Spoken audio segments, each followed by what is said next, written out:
Welcome to my YouTube channel. අද මම ඔයාලට අරගෙන ආවේ අපේ සම පැහැපත් කරගන්න වගේම සම නිරෝගීව තියාගන්න පුළුවන් ඉතාමත් වටින ස්වභාවික සත්කාරයක් ගැන. අද මම ඔයාලට පෙන්නන්න යන්නේ අමුද්‍රව්‍ය 3ක් විතරක් පාවිච්චි කරලා ගෙදරදීම ෆේස් පැක් එකක් හදාගන්න විදිහ. මේකට අපිට ඕනි වෙනවා වෙනිවැල් ගැට කුඩු ස්වල්පයක් සහ කස්තුරි කහ කුඩු ස්වල්පයක් සහ ඒ ටික මිශ්‍ර කරගන්න මී පැණි ස්වල්පයක්. අපි මේ ටික එකින් එකට දාගෙන හොඳින් මිශ්‍ර කරගන්න ඕනේ. දැන් හොඳ ෆේස් වොෂ් එකක් යූස් කරලා අපි හොඳින් මූණ පිරිසිදු කරගන්න ඕනේ. ඊට පස්සේ අපි හදාගත්ත ෆේස් පැක් එක හිමීට අපේ මූණේ ඇප්ලයි කරගන්න ඕනේ.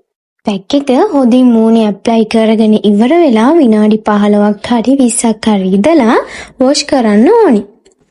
ඔන්න මම ෆේස් පැක් එක අයින් කරලා වොෂ් එකකුත් දාගෙනම ආවා.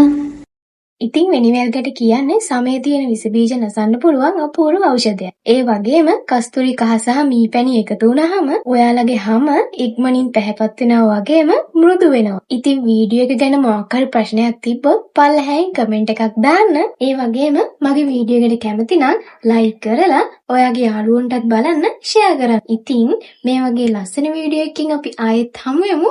ඔයාලා හැමෝම හොඳින් ඉන්න. එහෙනම් ගිහින් එන්නම් බයි.